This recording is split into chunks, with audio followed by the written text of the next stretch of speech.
हटके मूवीज में आपका स्वागत है। आज हम जो मूवी एक्सप्लेन करने वाले हैं उसका नाम है डिटेक्टिव।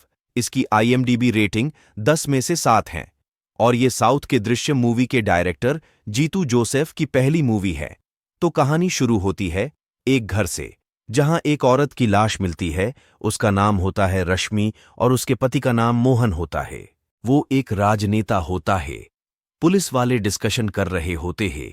ये एक हाई प्रोफाइल केस है और शक पति पर ही होता है।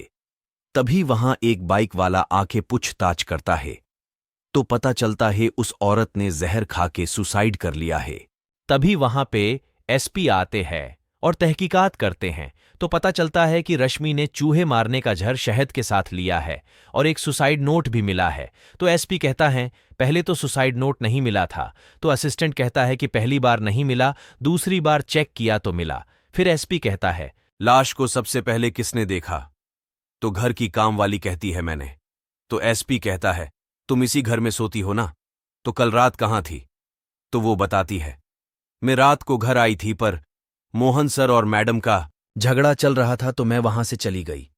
उसके बाद दूध वाला बताता है कि मेरा नाम सुमेश है, मेरे भाई का दूध का बिजनेस है, वो व्यस्त था तो दूध में देने आया।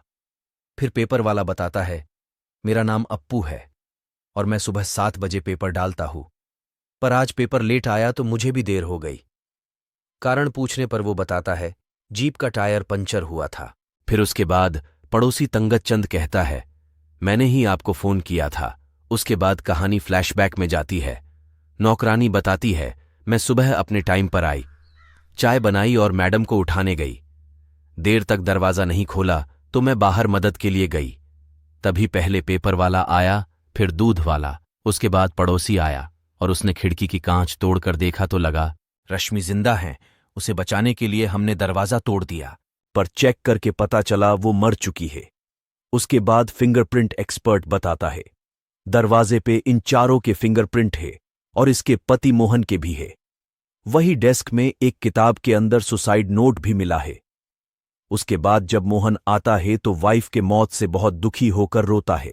वहां रश्मि के पिता आके मोहन को उसकी बेटी की मौत का जिम्मेदार मानते हैं।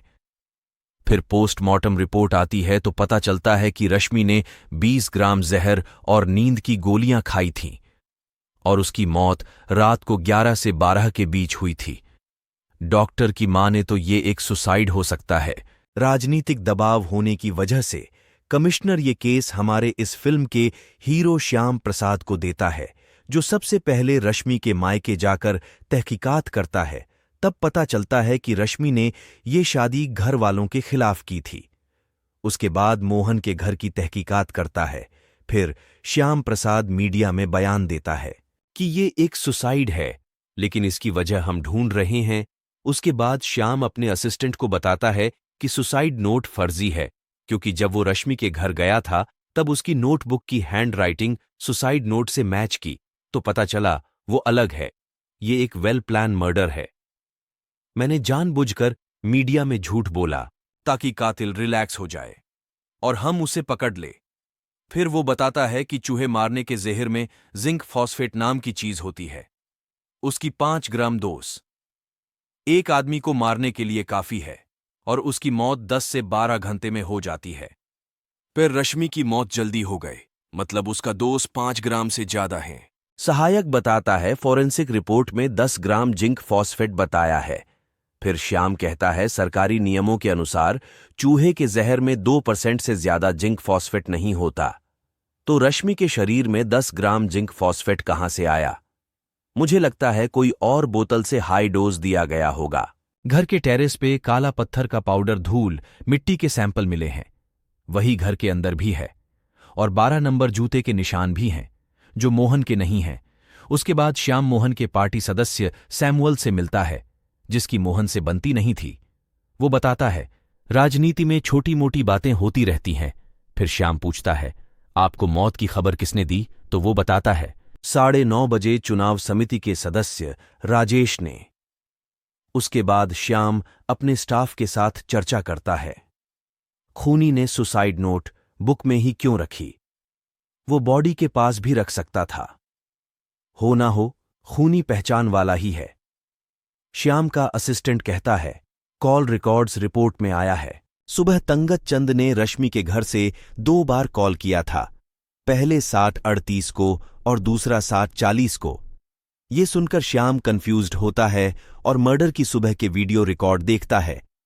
तब पता चलता है कि तंगत चंद ने सिर्फ एक कॉल के बारे में बताया था। तो श्याम पूछता है, कॉल किसको किसको किया था? तो सहायक बताता है, पहला कॉल पुलिस स्टेशन और दूसरा सैमुअल को। फिर तंगत चंद से पूछताछ करते हैं तो पहले वो मना करता है, फिर बताता है मोहन को इलेक्शन की टिकट मिली थी, उसी के कारण उस पर नजर रखने के लिए मुझे कहा गया था, इसलिए मैंने उसे फोन किया था। उसके बाद सैमुअल वहां आया था और मुझे कहने लगा, अंदर कांस्टेबल वर्गीस है, उसे बुलाओ। फिर मैंने बुलाया तो देखा पैसे से भरा ब्रीफकेस था। उसके बाद सैमुअल ने मुझे जाने के लिए कहा। फिर श्याम बाकी पड़ोसियों से पूछताछ करता है तो वो बताते हैं, वर्गीस के हाथ में पेपर में कुछ लपेटा था, उसने वो जीप में रखकर घर गया। फिर अचानक एक आदमी को याद आता है कि एक बाइक वाला पूछताछ करके उसी रोड से वापस गया था और वो हमारे एरिया का नहीं लग रहा था। फिर कांस्टेबल वर्गीस को गिरफ्तार कर लेते हैं। वो बताता है, सैमुअल ने मुझे बुलाया और कहा, मुझे रश्मि के कमरे से नोटबुक लाके दो। पहले मैंने मना किया, फिर पैसे की लालच में मैंने वैसे ही किया। फिर श्याम सैमुअल के कॉल रिकॉर्ड चेक करता है। पता चलता है ज्यादातर कॉल एक नंबर पर किए गए हैं और वो नंबर होता है एसपी का। सब लोगों को शॉक लगता है। फिर एसपी के कॉल रिकॉर्ड से पता चलता है कि उसने एक लैंडलाइन नंबर पर कॉल किया था और वही लैंडलाइन नंबर से सैमुअल को कॉल आया था। फिर एसपी और सैमुअल दोनों को गिरफ्तार कर लिया जाता है और जिस लैंडलाइन नंबर से कॉल आया था उसे भी पकड़ लेते हैं। फिर एसपी बताता है, सैमुअल मुझे उस दिन मिलने आया था। मैंने कहा कि सुसाइड तो पक्का है पर कोई सबूत नहीं। तो सैमुअल कहता है, उसका इंतजाम मैं कर लूंगा। जब तक आप वहां जाओगे नहीं तब तक पूछताछ चालू नहीं होगी। बस मुझे रश्मि की हैंड राइटिंग चाहिए, हमें नकली सुसाइड नोट बनाने के लिए। इसलिए वर्गीस के जरिए हमने किताब चुराई, पर वर्गीस ने गलती से रश्मि के दोस्त की किताब लाई और हमने उसी को कॉपी किया और पकड़े गए।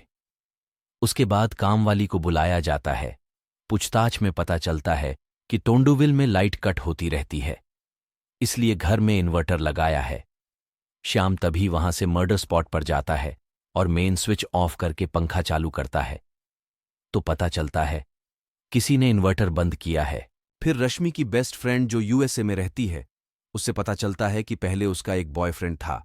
तो श्याम उसे सस्पेक्ट के फोटो मेल करता है, उसमें से वो उसे पहचान लेती है।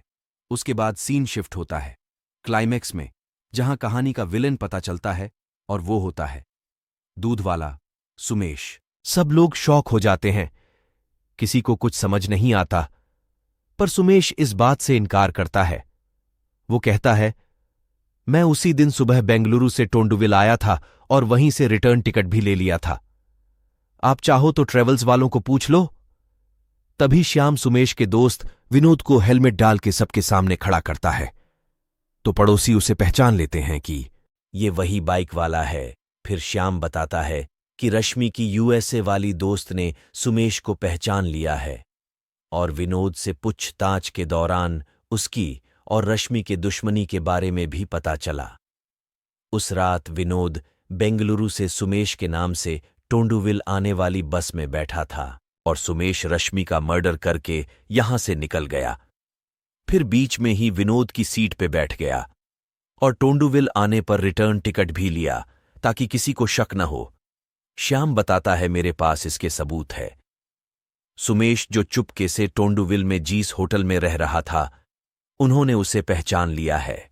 फिर सुमेश अपनी कहानी बताता है कि रश्मि उसकी गर्लफ्रेंड थी, उसने मुझे धोखा दिया और मोहन से शादी की और कुछ दिन बाद वो दोनों मेरे पड़ोस में रहने आई। मुझसे रहा नहीं गया। जब मैं दूध देने के बहाने से उसे देखने जाता तब रश्मि मुझसे बात नहीं करती थी। मुझे बहुत बुरा लगा। उसके बाद जब मैं बैंगलोर गया और डिप्रेशन में आकर ड्रग्स लेने लगा, तब मेरे दोस्त विनोद ने मजाक में मर्डर करने की सलाह दी, पर मैंने उसे सीरियसली लिया। इंटरनेट और किताबें पढ़ के मैंने एक प्लान किया। उसके बाद जब मोहन घर से बाहर रहता था तब रश्मि की दिनचर्या का पता लगाया और रश्मि के किचन से चूहे मारने वाली बोतल को हासिल किया। फिर घर में घुसने के लिए डुप्लीकेट चाबी का बंदोबस्त किया और ओरिजिनल चाबी फिर से वहीं रख दी। श्याम पूछता है, तुम्हें यह प्लान करने के लिए कितना टाइम लगा? तो वो बताता है, 2 साल। आगे सुमेश बताता है, मर्डर की रात किसी को शक न हो, इसलिए मैंने 12 नंबर के जूते यूज किए, चाबी से ताला खोला, पानी में नींद की गोलियां मिलाई और इन्वर्टर बंद किया। फिर जहर की बोतल वहां रखी और ऊपर छत पर गया। तभी देखा पहले मोहन घर आया और उसके बाद कामवाली भी आ रही थी। मुझे लगा मेरा प्लान फेल हुआ। तभी मोहन और रश्मि का झगड़ा हुआ। उसे देखकर कामवाली चली गई और मोहन भी चला गया। फिर रश्मि ने गोली खाई, पानी पिया और सो गई। फिर मैंने बाहर से लाइट कट कर दी और एक पाइप खिड़की के जरिए वहां तक पहुंचाया और उस पाइप में से एक धागा रश्मि के मुंह तक पहुंचाया। फिर मैंने उस पाइप में से उसके मुंह में जहर डाल दिया और फिर वो तड़प तड़प के मर गई। उसके बाद मैंने जहर की बोतल बेड पे फेंक दी और वहां से निकलकर एक खाली जगह सब सबूत को जला दिया। तब कमिश्नर श्याम को पूछते हैं, ये मर्डर है, इसका शक तुम्हें कैसे हुआ? श्याम बताता है, रश्मि के बिस्तर पर जो जहर की बूंदें मिली वह रश्मि के घर की बोतल की है, पर उसमें से 5 बूंदें उस बोतल की नहीं, क्योंकि सामान्य बोतल से गिरी बूंदों का फैलाव और ऊपर से गिरी बूंदों का फैलाव अलग होता है। ये सब मैं देख ही रहा था। तब मेरी नजर छत की खिड़की पे गई और मैं सोचने लगा, ये इस तरह से खून करने वाला घर के अंदर आया ही क्यों होगा? इसलिए जब मुझे कामवाली ने इन्वर्टर के बारे में बताया तब मैं समझ गया कि खूनी इन्वर्टर बंद करने आया था, क्योंकि लाइट जाने पर रश्मि इन्वर्टर से पंखा चालू करती और पंखा चालू होता तो धागा सीधा नहीं रहता और जहर रश्मि के मुंह में नहीं गिरता।